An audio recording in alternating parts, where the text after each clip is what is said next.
শুক্রবার ছুটির দিনে বেশ জমে উঠেছে ডাকসু নির্বাচনের প্রচারণা।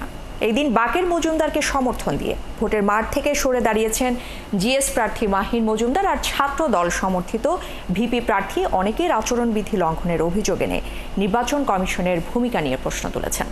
এদিকে শিবির সমর্থিত ভিপি প্রার্থী শিক্ষার্থীদের কাছ থেকে ব্যাপক সাড়া পাচ্ছেন বলে তিনি জানিয়েছেন। শারমিন নীরা রিপোর্টে বিস্তারিত। আপনার প্রিয় কাপড়ের যত্নে এলো এনজাইম সমৃদ্ধ Arik silver wash detergent powder 500 গ্রাম মাত্র 70 টাকা। প্রিমার্ক।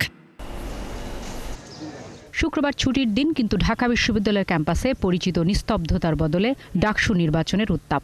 9 সেপ্টেম্বর নির্বাচনকে সামনে রেখে ছুটির দিনকে প্রার্থীরা দেখছেন বড় সুযোগ হিসেবে।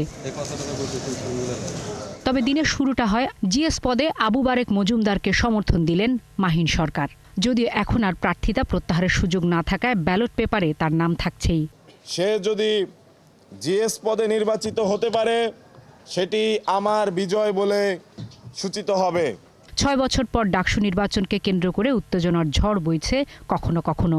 অভিযোগ পাল্টা অভিযোগ, সবই রাজনীতির চেনা দৃশ্য। নির্বাচন কমিশনের কাছে গিয়েছি, তাদেরকে বলেছি যে দেখেন, আমরা তো আপনাদের আন্ডারে আছি, আমাদের নিরাপত্তা দেওয়ার দায়িত্ব তো এখন আপনাদের। তো আপনারা এই সাইটগুলোর প্রতি কারণ ডাকসু শুধু ঢাকা বিশ্ববিদ্যালয়ের ম্যাটার না, ডাকসু গোটা বাংলাদেশের ম্যাটার। তো সুতরাং রাষ্ট্রকে তো আপনাদের সহযোগিতা করতে হবে। তাহলে রাষ্ট্রের কাছে কেন আপনারা সহযোগিতা চাচ্ছেন না যেন এই সাইটগুলোকে তারা বন্ধ করে? তখন বিশ্ববিদ্যালয় প্রশাসন তাদের একটু অপারগতা প্রদর্শন করেছে। গতকালকে আপনারা দেখেছেন হচ্ছে যে হেভিওয়েট ক্যান্ডিডেটরা বিভিন্ন প্যানেলের ক্লাসরুমে গিয়ে আপনার হচ্ছে যে নির্বাচনী প্রচারণা করছে, আচরণবিধি ভঙ্গ করছে। সেটা তো আমি করছি। শুক্রবার জুম্মার নামাজের পর শিক্ষার্থীদের কাছে ভোট চান অনেকে।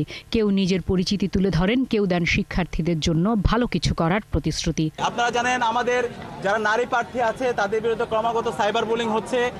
সাবিকুন নাহার, তামান্নার ছবি বিকৃত করা হয়েছিল, আমরা লিখিত অভিযোগ দিয়েছি, কিন্তু এখন পর্যন্ত বিশ্ববিদ্যালয়ের প্রশাসন কোনো ধরনের কার্যকর উদ্যোগ গ্রহণ করেনি। 1 বছর পরে যেন শিক্ষার্থীরা বলতে না হয় যে ডাকসু শুধুমাত্র ফরম্যালিটি মেনটেনের জন্য হয়েছে, কোনো কাজের কাজ হয় নাই। আমরা বলতে চাই, শিক্ষার্থীরা ভোট কেন্দ্রে আসার জন্য যত রকমের ব্যবস্থা করা দরকার, শিক্ষার্থীরা দৌড় করে ভোট কেন্দ্রে নিয়ে যাওয়ার জন্য, ভোটকে উদযাপন করার জন্য, সুষ্ঠু করার জন্য, লেভেল প্লেইং ফিল্ডটা নিশ্চিত করার জন্য যত রকম কার্যক্রম করা দরকার আপনারা সেগুলো হাতে নেন। ঢাকা বিশ্ববিদ্যালয়ের কেন্দ্রীয় ছাত্র সংসদ বা ডাকসুর 38তম নির্বাচন হতে যাচ্ছে এবার।